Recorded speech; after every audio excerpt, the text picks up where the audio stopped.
بینەرانی عزیز و خۆشەویست جوانترین و گەرمترین سڵاوێمە بەڕێوەبەرانی تەلەڤیزیۆنی پەرتۆ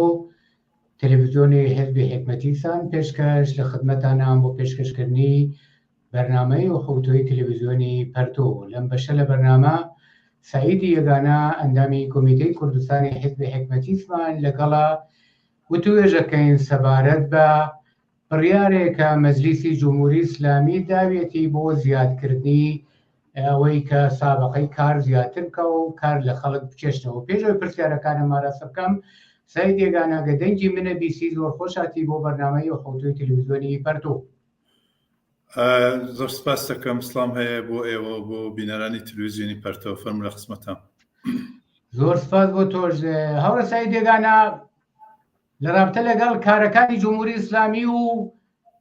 ئەو هەمووە فشار و زەخت و زۆرەی کە بۆ کۆمەڵگای هێناوە بە قەولی کوردی زەربولمەسەلێکە دەڵێ مەیمون لە خۆیان نەبوو هاوڵەشی دەگرت، خروێرکەشی دەگرت. جمهوری ئیسلامی 44 ساڵە بە شێوای مختلف فشار بۆ کۆمەلگا دێنێ، کۆمەلگای گەیانوە بە حەدێکی دی بە جێگایەکە ئیدی هیچ شتێکی بۆ خەڵکە نێشتۆ. ئەخیرەنیش گوایە تەسمیمی گرتووە مەجلیسی جمهوری ئیسلامی سندی بازنشستگی بەرنە سەرەوە بە ئازای هەر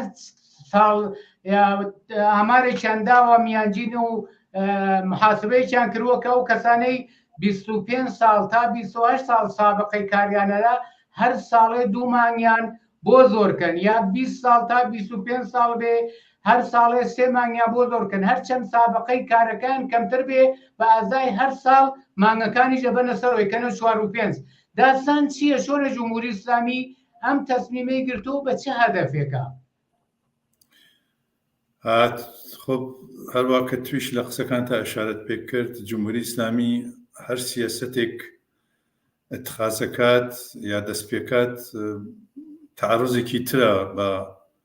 معیشەت و موقعیت اقتصادی کرێکاران و زەحمەتکێشان لە جامعەی ئێرانە، بە تایبەت لە شرایەتێکا کە تۆڕم و گرانی لە واقعا زندگی و معیشەت مردمی بە شدەت هەتفشار قەرار داگا.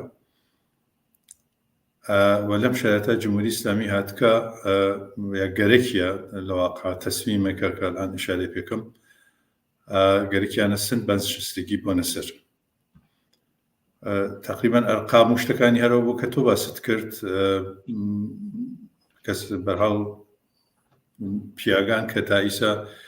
50 ساڵگی چوونە بازنشستگی ئەلان تقریبا بووگە 56 ساڵ، وەژنان کە لە 45 ساڵگی ئاچوونە بازنشستگی ئەلان بووگە 53 ساڵ، یانێ 6 ساڵ بە پیاوان ئەزافە بووگە بۆ بازنشستگی و بۆ ژنانیش 8 ساڵ. دەوڵەت متعیەکە سن ئومید لە پیاگە 76 ساڵە، لە ژنا بێسڵا 78 ساڵە و لە 50 ساڵگی ئەگەر پیاوان بازنشستە بن ئەمەڵان 20 ساڵ بێکارەوەن و ئەڕۆن کارەکەن لە نەیجا ئشتغاڵ جوانان بێسڵا لە بینەوەن، یا لێگەی جوانان ئەڕۆن کارەکەن و بەرحاڵ جوانان بێکارەوەنەوەن. ئەم ئەفزایش بازنشستگی لە واقعا ڕەبتی هەست بە هەرم بەرنامەی هەفتم تۆسعەی اقتصادی جمهوری ئیسلامی این دەوڵەت ڕئیسیە کە دایگە بە مەجلس و بەرەبەرە فەسڵ بە فەسڵ و مادەمە مادە خەریکن بە مەرحلە ئیجرای دەریتێرن. مەسئلەی ئەفزایش سن بازنشستگی و سندوقای بازنشستگی کە وەسیعەن جمهوری ئیسلامی خەریکە تعرضی پێکات و گەرەکی بیشتی بێتە ژێر دەسەڵات خۆی، بێتە ژێر دەسەڵات دەوڵەت. لە واقع جزء فەسڵ پەنجم بەرنامەی هەفتم تۆسعەی اقتصادیە کە ئەخیرەن مەجلس ئێلامی کردگە، وتیگە ئەم بێسڵا ئەم مادە ئێمە گەرەکمانە ئیجرایەکەین، هیچ قابل بەرگەشت نییە، تەسمیم دەوڵەت و مەجلسە، ئەڵبەتە خەڵکۆیان ئەشێ بڕێتە شۆرای نگابان تەییدی کاتۆمان. دەوڵەت جمهوری ئیسلامی خۆتان نەزانن هەر لەوە بەر لە خصوصی سازیە کە تعرضێکی وەسیع بوو لە بەسەر کاریگەران، دەست بە دەستکردن مەراکز کاریگەری و مەراکز تۆلیدی بەدەست ئاقازادەکان کە باعث ئیخراج و بێکارسازی و بێسڵا تعرض بە دەستمزد و معیشەت کاریگەران بووە. لە ساڵ گوزەشتا دەوڵەت ڕئیسی ئەم بەرنامەی هەفتم اقتصادیە کە المختلفی هست فصل مختلفی هست و کشتمانە بەشێکەوەسکە بەسڵا مولد ایجاد کن یعنی بەسڵا بەفرۆش مؤسسات دەوڵەتی یا مراکز دەوڵەتی کە مربوط بە جزء سەرمایە دەوڵەتە لەواقع جزء سەرمایە مردمەسا کشتێ دەستیەکە بە فرۆش و هەڕاجکردن بە سەرمایەدارگەر شخصی کە تەبیعەتەن فرێتر کەس و کار خۆیان ئاقازادەوە کەسانگەری کە بەرحەڵ مۆرد نەزەریان ئەیفرۆشن و هەڕاجیەکەن و بۆ شێوە تەعەڕزی ترەکەن و یەکێ لەم بەندگەلە هەروە شارم پێ لە فەسڵ پەنجەکە مربوط بە ئەفزایش بەسڵا سنباز شەستگیە دەوڵەت مدعیە کە ترازنامەیەک وجودی نییە یعنی تەناسبێک وجودی نییە لەبین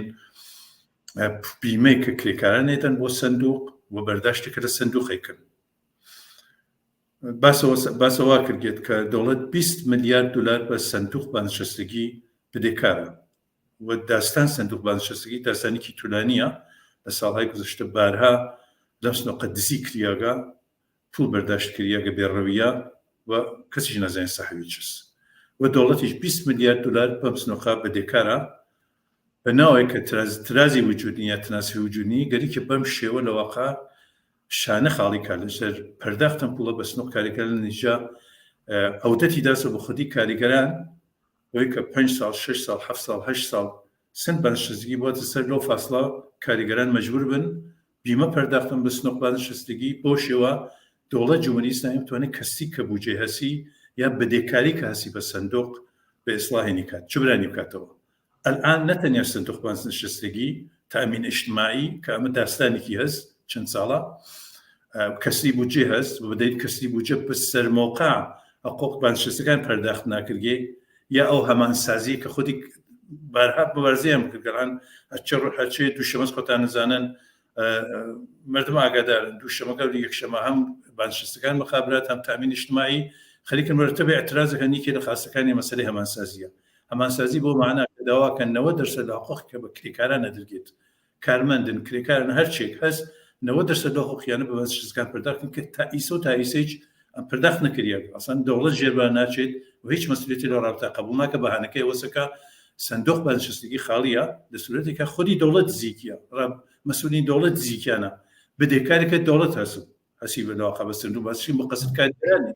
متاگەرێکی لە جیب کارگەران لە گردەی کارگەران لە واقع پوڵ بکێشێتەوە الآن اعتقادێکی زۆر وەسیعی هەست ئەگەر زانین لە شرکەت نەفت و پتروشیمیا هەفتەگەر و دەڕۆژێک چەند ڕۆژێکە مرتب یەکێ لە خاستکرد خودی کاریگەران چ شاغڵ چ بانشەستی شرکەت نەفت ئەوەسە کە دەوڵەت گەرێکیە سندوق بانشەستگی نەفتیش بواتە ژێر دەسەڵات دەوڵەت دەسوێتە کە 75 ساڵ ئەمانە پوڵ ئەڕژنام حەساوە بە ڕوومیدەوە ڕۆژێک ئەگەر بانشەستە بوون پوڵی لە حەساوەکەیان نەبێ یەکێ لە خاستەکانی هەستکە ئیجازە نادین دەوڵەت عروضکە مەستەقیش گەرێکی مەجموعەیە مستەقەت بانشەستگیە بێتە ژێر دەسەڵات دەوڵەت ئەو جۆرەوە خەیگەرێکە بەرحەڵ ئەمراوە لای پێکە زیرێکن وە بۆ شێوە ئاخرین نکتەیەکم بە ئەمەی ئیشارە پێ بکەم ئەتوانێت ئەوەی وەسە کە دەوڵەت ئیعلامی کرد لە ساڵ 1402 تقریبا 7,000 ملیارد تمەن بدهکارە بە بانگەل بإصلاح ملي وغيره وغيره ومؤسسات دولتي 7,000 مليار تمن ام پولت دولت گەرێکی چۆن جبرانی کاتەوە ئاوا جبرانی کاتەوە ئەجناس گرانەکە نشین گران بوو بەنظر خۆی دەوڵەت خەریکە گرانیەکە بۆ شێوە و طریقە و بەشی لە بدهیکردیە جبرانەوە کاتەوە ماڵیاتەکان مرتبە تەفسیر بۆی کە بەشی لەم بدهیە جبرانەوە کاتەوە خصوصی سازی و نازانم ئەفزایش سند بانشەستگی گشتی دقیقاً بۆ هەدەفەوە کە جمهوری ئیسلامی بەم شێوە کەمبوودەکانی یەک کەمبوود جملەی جبرانەوە کاتە بیکا بە هەڵ سپا و پاسدار و سزار نیروگەر ئەرتەش و سپا بۆی کە سەخت و زۆرکەن بە مردم سەر بکەن بە مردم زۆر بۆ تەوزیحەکانە وەختمان کەمە پرسیارم زۆرە لەم شرایطە کە جامعە بە عیلەتی نالایقی و عدەمی سەلاحیەتی مەسئولینی جمهوری ئیسلامی دووچاری بۆهران و گرانی و هەژاری و نەداری و هەموو ئەم موسیبەتانە کە 40 ساڵە جمهوری ئیسلامی بەسەر و کۆمەلگای هێناوە دەرگیرە لەم رابطەدا باتەوەجە بەم جەنگی ئیسرائیل و غەزە کە سەناریۆکەی لەلایەن خودی ئیسرائیل و جمهوری ئیسلامی و تەرحڕێژی کرا و ئەم سەناریۆی وەحشەت و جەنایەتە کە لە غەزەدا کرێ شارداری تاران ئاغای زاکانی کوتوویە ئێمە غەزە باسازیەکەینەوە ئەم وەزیەتیان بە کۆمەلگا تەحمیل کردو ئەمە شعار و ئەمەش ئەقداماتیانەکە تەراحمەکەن بە وڵاتانی دەرەوە ئەمەوێ پرسیارەکەم ئاوا کۆبکەمەوە مزەرات و زەرەر و زیانی ئەم سیاسەتەی کە جمهوری ئیسلامی دژی کاریگەران و کولەن موزبژیران تەسمیمی گرتووە ئیزرایکەن چه مزەرات و چه ئاواقێبێکی بە بۆ کولەن کاریگەران و کەسانێک کە موزبژیرن مزراتەکەی زۆر ڕۆشنە ئەم سیاست لە واقعات تعرضێکی دوبارە وەسیعترە لە دوای هەموو تعرضە خصوصی سازی و عەدەم پەرداخ بە مۆقعەت دەستمزدەکان و گرانی و تەوەڕمی کرد لە جامعەی ئێرانە بێداتەکەەوە ڕۆژ بە ڕۆژ سەفرەی کاریگەر و زەحمەتکەش خاڵی کاتەوە تعرضێکی زۆر بێ ئەمان و وەسیع کریا بە سەد زندگی مایشت کاریگەر دقیقاً بانبردن یا ئەفزایش ساڵ بازنشستگی لە 50 بۆ 50 ساڵ یا بۆ ژنان لە 45 ساڵ بۆ 53 ساڵ ئەوانە لە واقعا خەریکە تعرضەکە یانیشی کاریگەر دوبارە کار کات کاریگەر سەختی بکێشێ بەدبەختی بکێشێ ئەویش نەو شرایطە اقتصادی و تەوەڕومەگەرانیە بۆی کە دەوڵەت بتوانێت بەم شێوە بودجێ جبران بکاتەوە ئەمە لەلایەکەوە لەلایەکترەوە کە وەک ئشارەم پێ کرد حتا زەخیرەی کاریگەران کە لە سندوق بازنشستگی جەماوێتەوە بۆی کە ڕۆژێک بازنشستاون عمری کاریان کردگە 30 ساڵ 35 ساڵ 25 ساڵ کاریان کردگە ماڵانە پوڵیان پەرداختر بە ئومیدەوەی کە ڕۆژی بازنشستا بن بالاخره ئەم پوڵە لە اختیاریانە بێت خودی کاریگەرانە کە پەرداختیان ئاسان ڕەبتی بە دەوڵەتەوە نییە پول دەوڵەت نییە پول کاریگەرە زەحمەتی کێشاگە ماڵانە پوڵی داگە ببین بۆی کە ڕۆژی بازنشستی پوڵی پێ بدەنەوە خەریکە دەوڵەتیش تەعەرض دەکات بەم شتە معلومە زندگی کاریگەر خراپترەوەی معلومە مەیشەتی خراپترەوەی معموڵە زۆر ڕۆشنەکە زندگی اقتصادی ڕۆژ بە ڕۆژ تحت فشار قرار دەگرێت بەم بەرنامەی اقتصادیە یا بەرنامەی هەفتم اقتصادیە کە لە واقع دەوڵەتگەل بۆرژوازی بەرنامەی اقتصادی ڕژن بۆ ئەوەی کە بالاخره ڕفاعی بیشتر ایجادکەن زندگی مردم ڕاحەتەوەکانەوە شغل ایجادکەن کار ایجادکەن بەرعکس لە جمهوری ئیسلامیە تأثيرات منفية هەست بەسەر زندگی و ژیان مردمە بەتایبەت ژیان زەحمەت کێش بکرێکاران یعنی لە واقع ئەم مەخدومەیە مقداماتە چێت حملە بە سنۆق بازنشستگی زەخیرەی کاریگەران چەند ئەفزایش لە واقع سن بازنشستگی بە نظر من تەڕۆزێکی زۆر وەسیعترە کاریگەر پێ زەعیفترەوێت کیسەی خاڵیەوێت سفرەی خاڵیترەوێت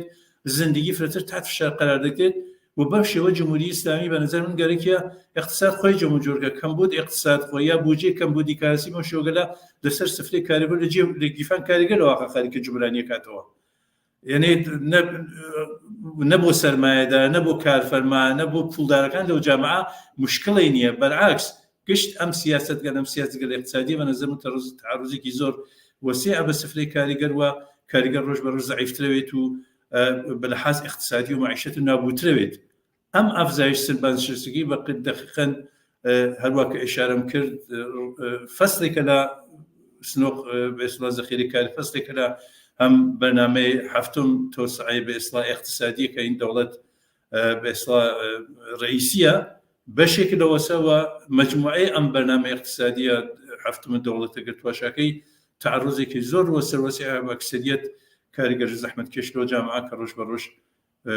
بەرحاڵ زندگیان فرتر تحت فشار قرار کردووە دشواریگەر جدی لە زندگیانە بە وجود تێتۆمانە سوال بۆ تەوزیحەکان لە وەختمان زۆر نەماوە ئاخرین پرسیارم ئاراستاکەم هەورە سای دێگانەر وەکو ئاگاداری دی هەموو خەڵکی و کۆمەلگا ئاگادارن کە جمهوری ئیسلامی وەزیەتی ژیان و حرمەت و کەرامەتی و کۆمەلگای بەچۆ گەیاندووە کە بە حەدی نابودی گەیانوە با تۆجبەوەی لەو کۆمەلگایە جیا لەم فەقر و فەلاکەتەی کە لەو کۆمەلگایە هەیە دەرسەدێکی زۆر بێکاری وجودی هەیە نەسلی جوانێکە تەحسیلکردن بێکارن هیچ شغڵێکیان نییە هیچ دەرامەدێکیان نییە لە چنین شرایطێکە جمهوری ئیسلامی تەسمیم ئەگرێتە سنی بازنشستگی بەرێتە سەرەوە کە ئەوە بۆ خۆی هەر لە شروعەکەیە دیارە زۆرتربوونی بێکاری و گرانی و هەژاری بەو کۆمەلگا تەحمیلەکە لەم رابطە لەگەڵم تەسمیمەیە کولەن کرێکاران و شاغڵین و بازنشستەکان و جوانانێک کە بێکارن کولەن ئەو کەسانێک کە وەزیەتی ژیانیان لەو کۆمەلگایە بەرەو نابودی چووە چۆن ئەبێت تەعارضکەن دەبێت چ بکەن لە بەرابەر ئەم ئێقدامە هەوسارپسانەی کە جمهوری ئیسلامی بۆ کۆمەلگای تەحمیلەکە چه ئێقداماتێ بکەن و چه عەکسولعەمەلێکیان بەم سیاسەتەی جمهوری ئیسلامیە ببێ ئەگە کورد چون وەختمان زۆر نەماوە 4 دقیقە زیاتر وەختمان نەماوە بەڵێ ئێمە خارج لە بەرحاڵ جنبشی انقلابی خیزشی انقلابی کە ساڵی گزشتا دەستی پێ کرد لە کنارەمە ئێمە ڕۆژانە شاهد اعتراضات و مبارزات و احتسابات کارگەرین و هەروە کە ئیشارەم پێ کردە پێشتر ئەلان بازنشستەکان مەخابرات بازنشستەکان تامین اجتماعی یەکشەمە و دووشەمەگەل مرتبان لە خیابانەوە خەریکی اعترازن لەسەر مطالباتیانی کە مەسەلەی هەمانسازی کە وتم ئیشارەم پێ کرد ئەسڵەن بەدینە هات کە ئەسڵەن ئیجرا نەبووگە دەوڵەت ژێربار ناچێت بە ئێزافەی مەسەلەی تەبەقەبەندی مەشاغڵە کە ئەویش ساڵهای ساڵە کاریگەران خەریکن مبارزەی بۆکەن حتا ئەم تەبەقەبەندی مەشاغڵە کارگەرگەلی کە تا 50 نەفر کاریگەر حتا شامڵی ناوێ شامڵ قوانینە ناوێ مەسەلەی حقوق بموقع پەرداخکردن سەنەوات مەزایای کاریگەران مەرەخەسی و غیرە غیرە کە شامڵ تەبەقەبەندی مشاغڵەوەی حتا فرێک لە کاریگەران ئەسڵەن پێیان تەعەلوق ناگرێت بیمەیان نییە باسەواکن مەسڵەن 2 ملیۆن 3 ملیۆن ئاسان لە کاریگەران کارەکەن و حتا بیمە اجتماعیان نییە ئەگەر خۆیان شخصی بتوانێت لەو زمینەکە لایەق نامێکن لەم ماوە ئێمە شاید اعتراضات کاریگەران پتروشیمی بووین نفت بووین گاز بووین هەر لەسەر مەسەلەی قانون دەی بە ئێسڵا قانونکار قانونکار لەسەر مەسەلەی هەمانسازی لەسەر مەسەلەی تەبەقەبەندی مەشاغڵ و یەکی لە ئاعترازیان متاڵەکەیانەوە بوو کە ئێمە ئیجازە نادین دەوڵەت دەستبرد وە لەواقع تعرضکە بە سندوق بەئێستا بازنشستگی نفت کە دەوڵگەرێکی ئەویش بێتەشێت دەسەڵات خۆی لە کنار باقی سنووقەکانترا ئەمە ئاعترازات و مبارزات ئیدامەی هەست بە نەزەر من ڕێگەیەک تر نەماسەوە جز ئەوەی کە ئەم ئاعترازات و مبارزاتە فرەتر کوستەرش پێیاکە فرەتر هەم بەستە بێ وە سەراسەری بێتەوە وەک چۆن مەسەڵ معلمان شۆرای هەماهەنگیان هەیە وەختی فەراخانەدەن بێ ئاعتراز فەراخانەدەن بە تەجەمع بە تەزاهورات لە ئەکسەر شارەکانە فەرهەنگیەکان چ بازنشستە و چ ژەخەڵتێنە ناو خیابان ڕێگای ئەوەی کە بەر بەم تەعارڕزە بکرێت بەر بەوە بگیرکێ کە دەوڵەت دەستنەوەت فرەتر لەما بۆ گیفان کاریگەر بۆ سنووق بازنشستگی کاریگەر لەوەرت فرەتر تەعارڕزی نەکا بە مەعیشەتیان زندگیان فرەتر تحت فشار قرار نەکرێ لازمە کە لە بەرامبەری ئەو مبارزاتێکی وەسیعتر هەمەجانبەتر هەم بەستەتر لەبین کرێکاران و بازنشست چ شاغڵ و چ غێری شاغڵ لەواقع شکل بکرێت ڕێگەیەکتر نییە جزەوەی کە لە کنار اعترازات و مبارزات تودەی و مەسەلەی ژنان دانیشتووان مەحەسڵان جوانان بێکار کە وەک تۆ ئیشارەت پێکردان هەر ساڵ لە دانشگا هەزاران نەفەر فارغ التەحسیڵن کار نییە بۆیان شغل نییە بۆیان خارج لە موقعیت چزانم بێکاری لەو جامعە کە بەکاری کرد و زەحمەت کێشێک تەحمیل بووگەومانە لەینجا لە کنارم اعترازات و مبارزە لازم ئەم ناڕزایەتی ئەم ئێستا اعتراز و احتساب کاریگەری و بازنشستگان ئێدامە پێیەکە گوستەرش پێیەکە متحدانە لەگەڵ اعتراز معلمانە لەگەڵ اعتراز جوانانش نەپشنەوەرەوە ئیجازە نەدەن فرەتر لەمە جمهوری ئیسلامی تعرضیان بکە واقعیەتەوەی کە جمهوری ئیسلامی لە بەحرانێکی اقتصادی زۆر عمیق قەراری گرتووە ئەگەر پوڵێکی چی بێ نەبوو ڕەفاع مردمە نەبوو ئاموزشە نەبوو مناڵانە نەبوو کاریگەرانە بەڵکو هەروەکە ئەوێنی لە شەڵقەزای کاتە قڕک پاستار و بەسیج و نیروگەر سەرکوکەرە و لە دەرەوەی مەرزەکانیشە حەماس و حزب الله و هەشت شعبی و بەرحاڵ نیروگەر وابەستە بەخۆی نیابەتی خۆی کە لە دەرەوەی مەرزەکانە قەراری کردگەمە تا بۆ مردم بۆ کرێکار و زەحمەتکەش پوڵ نیەوە اتفاقاً ئەم تعرضەکە بۆ یەکەوە پوڵگەرە جبرانە کاتەوە سنووقەکەی پڕۆکاتەوە ئەو کەم بوو دەبووجە کاسی بەم شێوە جبرانی کاتەوە لە گیفان کاریگەر و زەحمەتکەش و بازنشستە و معلم و غیرە و غیرە زۆر سپاس بۆ تۆزیحەکانت پرسیارم زۆرە بەڵام محدودیەتی کاتی ئیجازەمان پێ نادا سپاس بۆ تۆزیحەکان و بۆ بەشداری لەم بەشە لە بەرنامەی ڕۆی تەلەڤیزیۆنی پەرتۆدا سپاس بۆ تۆ باوڕێم زۆر سپاس بینەرانی عەزیز و خۆشەویست هاتینە کۆتاییەم بەشە لە بەرنامەی ڕۆی تەلەڤیزیۆنی پەرتۆ داوەتەکەم بینەری ئیدامەی بەرنامەکان بن کات و ساتی